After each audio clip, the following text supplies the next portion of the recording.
ಅವರು ಯಾವಾಗಲೂ ಸದಾ ನಮ್ಮನ್ನು ಇರ್ತಾರೆ ಅಂತ ಅವ್ರ ವಿಷಯವನ್ನು ಮಾತಾಡಬೇಕು ಅಂದಾಗ ಎಮೋಷ್ನಲ್ ಆಗಿಬಿಡ್ತೀವಿ. ಈಗ ಪ್ರಿಯಾಂಕಾ ಮೇಡಮ್ ಅದನ್ನೇ ಹೇಳ್ತಾರೆ, ತುಂಬ ಎಮೋಷ್ನಲ್ ಆಗಿಬಿಟ್ಟಿದ್ದೀವಿ ಅಂತ. ಎಮೋಷ್ನಲ್ ಆಗಿದ್ದಾಗ ಏನು ಮಾತಾಡಬೇಕು ಅನ್ನೋದೇ ಗೊತ್ತಾಗೋದಿಲ್ಲ ನಮಗೆ.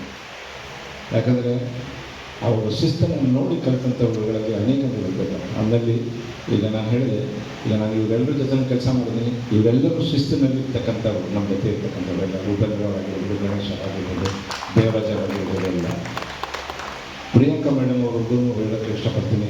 ಈ ಸಿನಿಮಾ ನಾವು ಮಾಡುವಾಗ ಊಟಿನಲ್ಲಿ ಸಿನಿಮಾ ಸಾಂಗ್ ಮಾಡ್ತಾಯಿದ್ವಿ.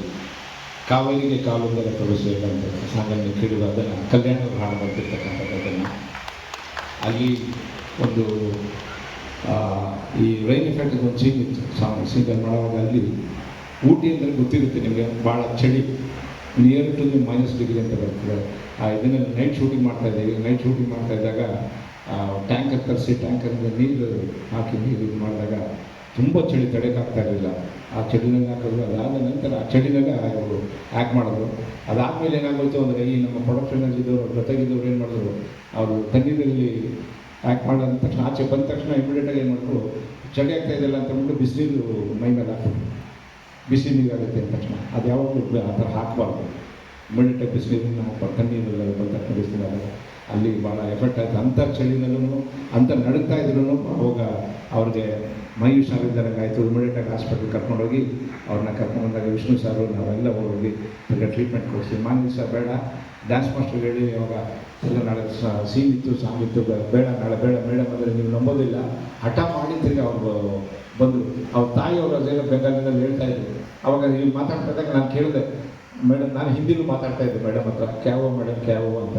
ನೇನು ಕುಚ್ಕೊಡ್ರೆ ಮೇಡಮ್ ಆಚೆನ ಕುಚ್ಕೊಡ್ರೆ ನಾನು ಶೂಟಿಂಗ್ ಆರಾಮ ಬಂದರು. ನಮ್ಮಮ್ಮ ಏನೋ ಹೇಳ್ತಾರೆ, ಇಲ್ಲ ನಾನು ಶೂಟಿಂಗ್ ಬರ್ತೀನಿ, ನಾನು ಮತ್ತೆ ಬರ್ತೀನಿ ಅಂತ ಹೇಳಿದ್ರು. ಅವ್ರಿಗೆ ಸಣ್ಣ ಮಾಡಿದ್ರು. ಆ ಒಂದು ಮೈ ಹುಷಾರಿಲ್ಲದ್ರೂ ಬಂದಂಥ ಇದೆಯಲ್ಲ, ಬಂದಾಗ ವಿಷ್ಣು ಸರ್ ಹಿಂಗೆ ನೋಡ್ತಾ ಇದ್ರು. ಏನು ಸರ್ ಇಲ್ಲ ಹೆಣ್ಮಗುಗೆ ನಿನ್ನೆ ತನಕ ಹಂಗಾಗೋದು ಆಗಲಿ ಇಮಿಡಿಯೇಟಾಗಿ ರೆಡಿಯಾಗಿ ಬಂದು ಶೂಟಿಂಗ್ ಮಾಡ್ತಾ ಇದ್ದೀರಲ್ಲ ನಾನು ಏನಿದು ಅಂದರು. ಇಲ್ಲ ಸರ್ ಅವರು ಕೇಳಿದೆ, ಅವ್ರ ಅಮ್ಮನಿಗೆ ಇವರೇ ಬೈತಾ ಇದ್ರು ಸರ್, ಇಷ್ಟು ಜನ ಯೂನಿಟ್ ಎಲ್ಲ ಇದ್ದಾರೆ, ನಮ್ಮ ಅಮ್ಮನಿಗೆ ಗೊತ್ತಾಗೋದಿಲ್ಲ, ನಾನು ಮಾಡ್ತೀನಿ ಅಂತೇಳಿ ಬಂದು ಶೂಟಿಂಗ್ ಮಾಡಿದ್ರು. ಇವೆಲ್ಲ ಒಂದು ನೆನಪುಗಳು ವಿಷ್ಣು ಸರ್ ಬಾಬು ಅವರು ಹೇಳಿದ್ದಾರೆ. 51 ದಿವಸದಲ್ಲಿ ಸಿನಿಮಾವನ್ನು ಮಾಡಿದ್ವಿ ನಾವು. 51 ಡೇಸಲ್ಲಿ ಸಿನಿಮಾವನ್ನು ಮುಗಿಸಿದ್ವಿ ನಾವು. 114ನೇ ದಿವಸದಲ್ಲಿ ಸಿನಿಮಾ ರಿಲೀಸ್ ಮಾಡಿದ್ವಿ. ಇದರಲ್ಲಿ ಒಂದು ಎಕನಾಮಿಕ್ಸ್ ಕೂಡ ಇದೆ. ಇದರಲ್ಲಿ ಒಂದು ಸೀಕ್ರೆಟ್ ಇದೆ ಎಕನಾಮಿಕ್ಸ್. ಏನಂತಂದರೆ, ನಾವು ಫೈನಾನ್ಸ್ ತೊಗೊಂಡ್ರೆ 4 ತಿಂಗಳಲ್ಲಿ ಫೈನಾನ್ಸ್ಗೆ ನಾವು ದುಡ್ಡನ್ನು ಕೊಡಬೇಕು. 120 ದಿವಸದಲ್ಲಿ ಕೊಡಬೇಕು. ಸೊ 1 ದಿವಸ ಹೆಚ್ಚಾದರೂ ತಿರುಗಿ ಬಡ್ಡಿ ಮುಂದಕ್ಕೆ ಹೋಗ್ತದೆ. ಇವೆಲ್ಲ ಎಕನಾಮಿಕ್ಸ್ ಕೂಡ ಮನೆಯಲ್ಲಿ ಎಲ್ರಿಗೂ ಇದ್ದಿದ್ದಂಥದ್ದು. ಬಟ್ ಆದರೆ ಆ ಶಿಸ್ತು ಅಂತ ಹೇಳಿದ್ರೆ, ಆ ಶಿಸ್ತಿನಲ್ಲಿ ನಾವು 51 ದಿವಸದಲ್ಲಿ ಸಿನಿಮಾವನ್ನು ಮುಗಿಸಿದ್ವಿ. 114ನೇ ದಿವಸಕ್ಕೆ ಸಿನಿಮಾವನ್ನು ರಿಲೀಸ್ ಮಾಡಿದ್ವಿ. 114ನೇ ದಿವಸ ರಿಲೀಸ್ ಆದಮೇಲೆ ಆ ಸಿನಿಮಾ 100 ದಿವಸ ಹೆಂಗೋಯ್ತು ಅನ್ನೋದು ನಿಮಗೆ ಎಲ್ಲ ಗೊತ್ತಿದೆ. ನೀವೆಲ್ಲ ಯಾವ ರೀತಿ ನೀವೆಲ್ಲ ಅದನ್ನು ಇಟ್ಕೊಂಡು ಮೆರವಣಿಗೆ ಮಾಡಿದಂಥ ಚಿತ್ರ ಕೋಟಿಗೊಬ್ಬ. ನಮ್ಮ ಭಾರತಿ ಮೇಡಮ್ ಅವರು ಹೇಳಿದಾಗೆ ಕೋಟಿಗೊಬ್ಬ ಆಗೋದಕ್ಕೆ ಕಾರಣಕರ್ತರು ನೀವು ಅಂತ ಆಗ್ಬೋದು ಈಗ ಅನ್ನೋದು ಸತ್ಯ ಅನ್ನೋದು ಇದೆ. ಇವೆಲ್ಲ ಅಭಿಮಾನಿ ದೇವರುಗಳು ಅಂತ ಹೇಳ್ತಾರೆ. ಅದನ್ನು ಶಿಸ್ತಿನ ಸಿಪಾಯಿಗಳು ನೀವು. ಈ ಚಿತ್ರದ ಸಕ್ಸಸ್ಗೆ ಕಾರಣಕರ್ತರಾದರು ನೀವು. ಈಗ ಮಗದೊಮ್ಮೆ ಬಾಬು ಅವರು ಆ ಸಿನಿಮಾವನ್ನು, ಬಾಬು ಅವರು ವೆಂಕಟೇಶ್ ಅವರೆಲ್ಲ ಸೇರಿ ಈಗ ಆ ಸಿನಿಮಾವನ್ನು ರಿಲೀಸ್ ಮಾಡ್ತಾರೆ.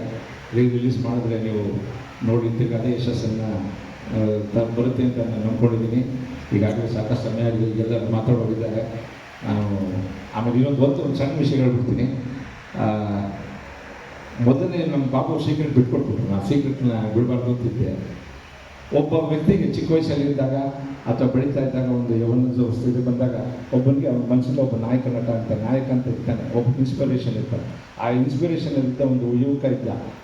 ಆ ಯುವಕನಿಗೆ ಹಾಗೆ ಒಂದು ವಿಷ್ಣು ಸರ್ ಸಿನಿಮಾ ರಿಲೀಸ್ ಆದರೆ ಆ ಸಿನಿಮಾಗೆ ಅವನ ಸ್ನೇಹಿತರೆಲ್ಲ ಸೇರಿಕೊಂಡು ಜೊತೆಗೆ ಉಳ್ಕೊಂಡು ಸೈಕಲ್ ಮೇಲೆ ಹೋಗ್ಕೊಂಡು ಅದಕ್ಕೆ ಒಂದು ಸ್ಟಾರ್ಗಳನ್ನು ಹಾಕ್ಕೊಂಡು, ಆ ದೊಡ್ಡ ಕಟೌಟ್ ಇದ್ದರೆ ಆ ಕಟೌಟ್ ಮೇಲೆ ಹತ್ತಿ ಅದಕ್ಕೊಂದು ಸ್ಟಾರ್ ಕಟ್ತಾ ಇದ್ದ. ಆ ಸ್ಟಾರ್ ಕಟ್ಟಿದಾಗ ಹುಡುಗನೇ ಮುಂದೆ ಸ್ಟಾರ್ ಆಗ್ತಾನೆ ಅನ್ನೋದು ಗೊತ್ತಿರಲಿಲ್ಲ. ಆ ಸ್ಟಾರ್ ಆಗಿದೆ ನಮ್ಮ ಗೋಲ್ಡನ್ ಸ್ಟಾರ್ ಗಣೇಶ್ ಅವರು.